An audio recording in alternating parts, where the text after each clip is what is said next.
எம்மையும் பங்கு பெற்ற அழைத்தமைக்கு இருகரம் கூறி நன்றி கூறுகிறோம். தமிழர் மரபின்படி முதலில் பிள்ளையாரை வணங்கி எமது வில்லிசையை ஆரம்பிக்கிறோம்.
சொற்குற்றம் மற்றும் பொருட்குற்றம் அனைத்தையும் உங்கள் பரந்த மனதால் மன்னிக்கும்படி கேட்கிறோம்.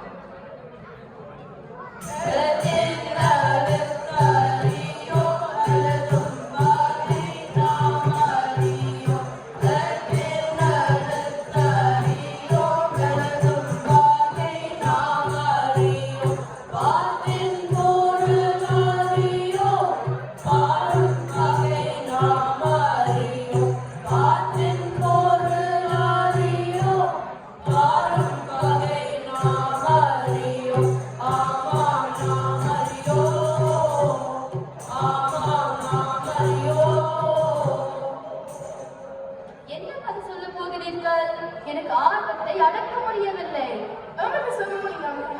சொல்வதற்கு பல கதைகள் உள்ளன. எல்லாவற்றையும் சொல்வதற்கும் கேட்பதற்கும் மிக வாழ்நாள் போதாது. எதுங்களுக்கு தமிழ் மொழிகள் எவ்வளவு காதல்.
தமிழ் மொழியின் தோற்றத்தையும் நன்கு கூறுகிறார்கள். வைகை நதிக்கரையில் சிந்து நதி நாகரிகத்துக்கு ஒப்பாக ஒரு சிறந்த தமிழ் நாகரிகம் இருந்ததை அறிய முடியலாம். இன்னும் தோன்ற இன்னும் நம் கதை வெளிவரும்.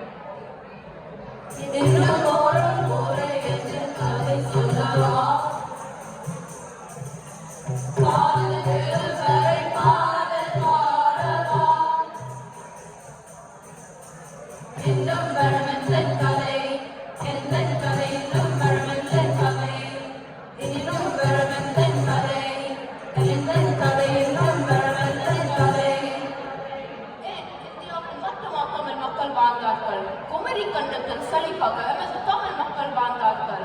இலக்கியம் தோன்றலாம் தானே. தோன்றினால் முதல்வான் அடுக்களை கிடைக்கும் மனித அனுப்பு கூடங்களை ஆராய்வதற்கு எமக்கு காலம் போதாது. தமிழர் வரலாற்றை ஆராய்வதற்கு யார் முன்வர போகிறார்கள்? தமிழ் மக்களுக்கான ஒரு பொற்காலம் வர வேண்டும் என கொண்டு நமது வில்லிசைக்கு வருகிறோம். இன்று நான் ஒரு பெண்ணை பற்றி கதை புகழ போறோம். பெண்கள் எல்லாம் பெருமைப்பட வேண்டிய கதைதான் இது. அப்படி என்றால் ஆண்கள் எல்லாம் கேட்டு கதை புரிய வேண்டிய கதையா? இல்லை, ஆண்கள் எல்லாம் கேட்டு அங்கீகரிக்க வேண்டிய கதை, ஆனந்தப்பட வேண்டிய கதை.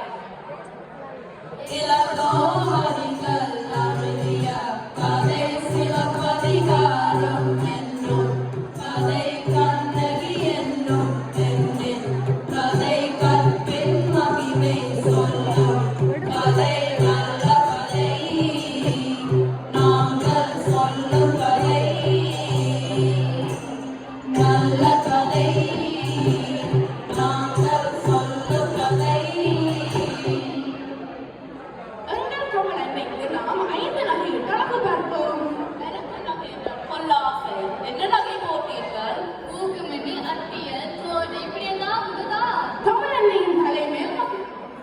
தாமரை காதிலே தோடு குன்னலையிலே கையிலே வாழ்வு வளையாபதி அறையிலே ஒட்டியாரம் மணிவிளக்கலை காலிலே சிலம்பு சிலப்பதிகாரம் இதிலே சிலம்பின் கதைதான் சிலப்பதிகாரம். கண்ணகி என்னும் அணிந்து சிலம்பின் கதைதான் சிலப்பதிகாரம். யார் அந்த கண்ணகி? எப்படி இருப்பார்?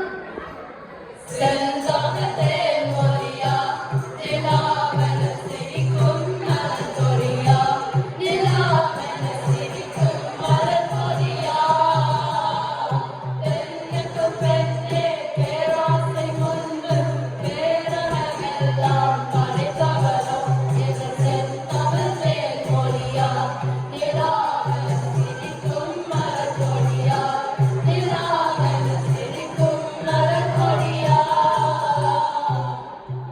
மணிநீதி வந்த சோழன் வள்ளல் ஜிபின் சக்கரவர்த்தி வாழ்ந்த சோழ நாடு காவிரி மகளா வடமொழி காவிரி பட்டினத்திலேயே இருநிதி கிழவரான மாநாய்க்கு கண்ணகி மகளாக அவதரித்தார். இருநீதி கிழவன் என்றால் என்ன? கிழவன் பெற்ற பிள்ளையா கண்ணகி? இருநிதி என்றால் முதலாவதாக சங்கநிதி 1-23 மற்றும் பொதுமநிதி 1-64. இவை இரண்டும் கொண்ட குபேரன் ஒப்பானவர். பெரும் பணக்காரப்பட்ட பெண். ஆமா, பெரும் பெரும் பெரும் பணக்காரன் பெண். இவர் வளர்ந்து 12 வயதிலிருந்து பருவம் கண்டார். அவளுக்கு ஏற்ற மணமகனை பெற்றோர்கள் தேடி. என்ன 12 வயதில் கல்யாணமா? ஆமா, நான் சொல்லும் கதை 2000 வருடங்களுக்கு மேல் கண்ட கதை. சரி சரி, மாப்பிள்ளையை பற்றி சொல்லுங்க.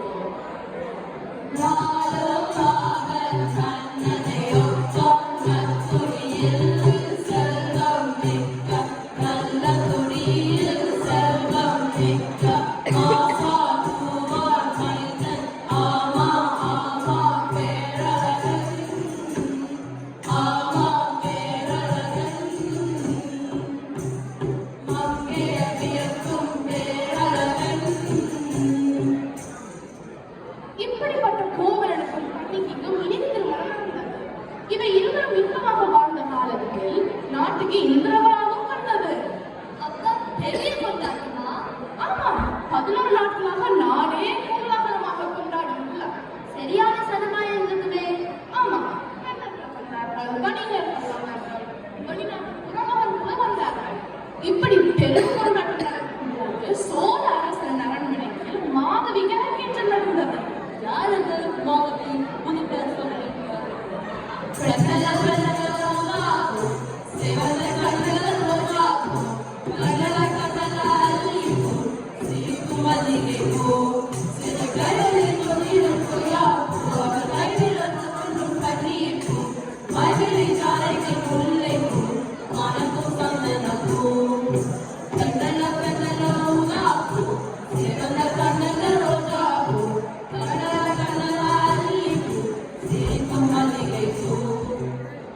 இப்படிப்பட்ட அனுபவியமான ஊர்வசியின் மறுபுறமான மாதவி திறங்கேற்ற நடந்தது.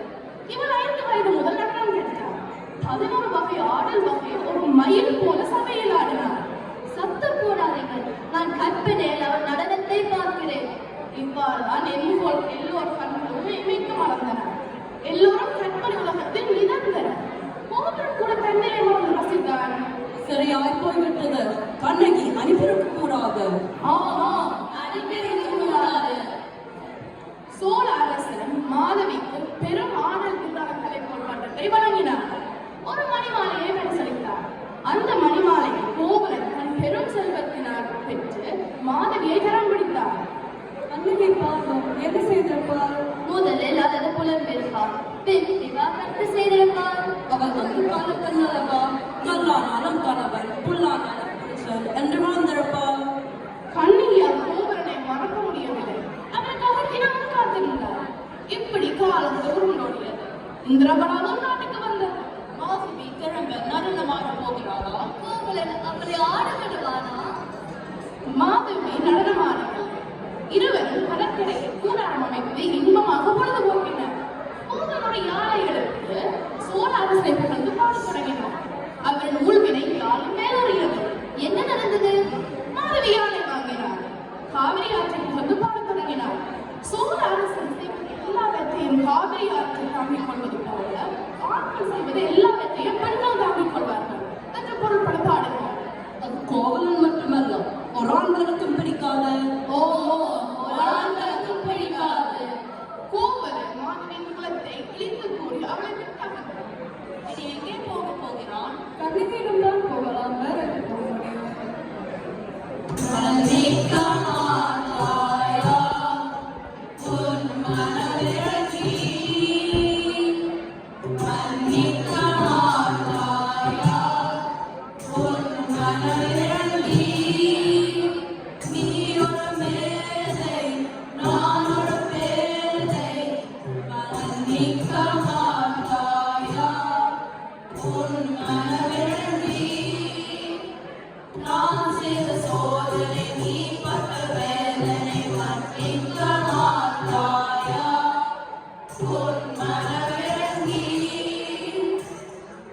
கண்ணகி கோவலனை மன்னித்தாரா அல்லது கதிரை பூஜை கொண்டு விட்டாரா? கண்ணகி செய்த எல்லாவற்றையும் மன்னித்தார். ஒரு விடயத்தை தவிர. என்னந்த பெரியம் எல்லாவற்றையும் எமான பெரியம் அது? கண்ணகி கோபம் இல்லாத காலத்தில் அவளால் எந்தவித விருந்தோம்பலோ அறக்காரியங்களோ செய்ய முடியவில்லை. அது அவளால் மன்னிக்கவே முடியவில்லை. ஆண்மகன் இல்லாத வீட்டில் ஒரு கிழந்தினரும் என் பிச்சைக்காரன் புறவர மாட்டார்கள். இது தமிழரின் பண்பாடு. சரியா சொன்னீங்க, இது தமிழரின் பண்பாடு. எல்லா செல்வங்களை இழந்து வந்த கணவரை அழைத்துக் கொண்டு பாண்டிய நாட்டுக்கு சென்றார் கண்ணகி. அங்கு அவர்களுக்கு நல்ல வாழ்வு கிடைக்கும் என்று மரக்கோட்டை கட்டினார். உள்ளது இருந்தால் ஆக்களை சிரிப்புக்கும் கதைக்கும் பதில் சொல்ல வேண்டுமே. கோபம் பதில் சொல்ல வேண்டும் தானே?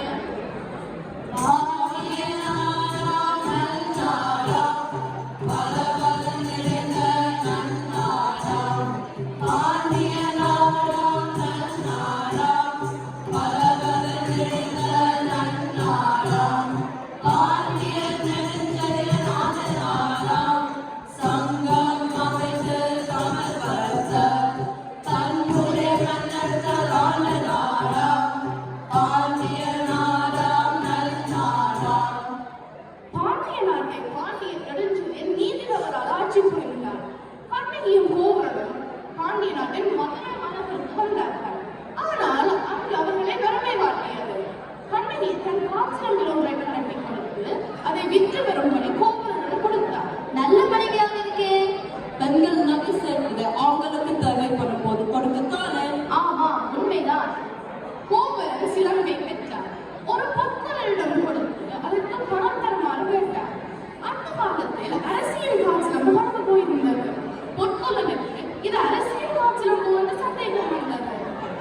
கோவலனை கடையில் அமரவிட்டு இரகசியமாக மன்னரிடம் போய் முறையிட்டார்.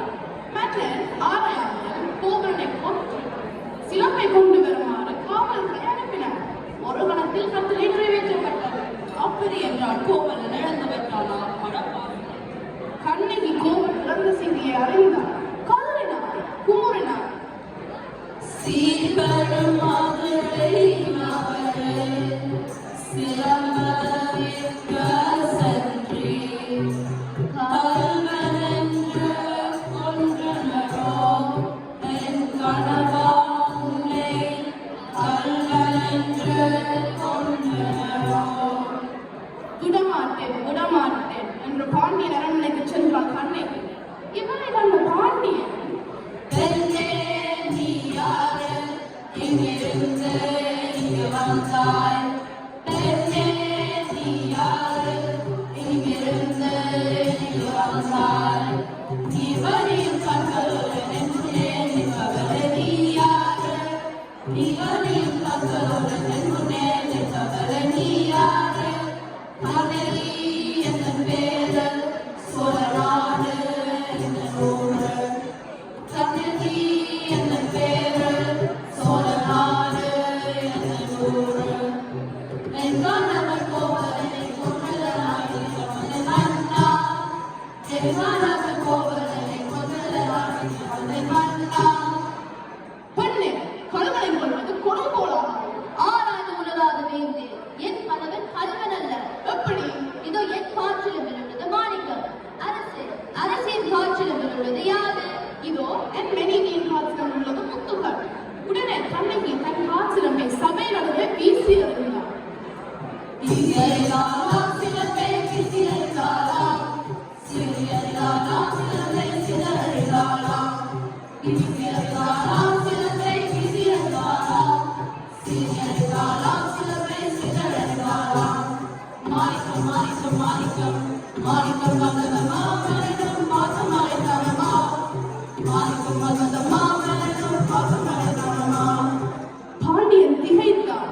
பொற்கொன்றம் சொல்வதற்கு ஆராயாமல் கோவலனை கொன்று விட்டேனே, நானே கொள்வேன், நான் தவறு இழைத்து விட்டேன் என்று அப்படத்திலே இருந்து வாழ்ந்தார். இதை கண்ட பூப்பெருங்கிழவி நிலை குலைந்தாள். அவளும் அப்படத்திலே இருந்து இறந்து விட்டாள். கண்ணகியின் கோபத்தால் மதுரை மாநகரை பற்றி எறிந்தது. எல்லாம் கதை தொடங்கும் போது எவ்வளவு சந்தோஷமாக தொடங்கினீர்கள். இப்பொழுது எல்லாரும் கதை முடிந்துவிட்டது. இதுதான் சிலப்பதிகாரம் நமக்கு கூறும் பாடம். சிலப்பதிகாரம் உலகிற்கு 3 நூதனமான கருத்துக்களை கூறுகின்றது. முதலாவதாக அரசியல் புலிகோருக்கு அவன் கூற்றாகும். இது பாண்டியன் நெடுஞ்செழியனுக்கு பொருத்தம். இது பாண்டியன் நெடுஞ்செழியனுக்கு மட்டுமல்ல, நமது நாட்டுக்கும். இரண்டாவதாக ஊழ்வினை உறுத்து வந்து உண்டும். இது கோவலனுக்கு பழக்கம். இது கோவலனுக்கு மட்டுமல்ல, கோவலனை போல வாழ்வர் எல்லோருக்கும் பொருந்தும். கடைசியாவதாக முறைசார் கருத்தை உயர்ந்தோர் ஏற்றுவர். இது கண்ணகிக்கு பொருத்தம். கதை முழுவதும் கடவுள வேணும் கரைவடையாது. ஒருவருக்கு ஒருத்தி உயர்ந்த பண்பாட்டை காட்டியவள் உங்கள் கண்ணகி. விற்று நமக்கு தெய்வமாகி வழிகாட்டுகிறார். சங்கமரபிய காலத்தில் தோன்றிய குடிமக்கள் காப்பியமான இது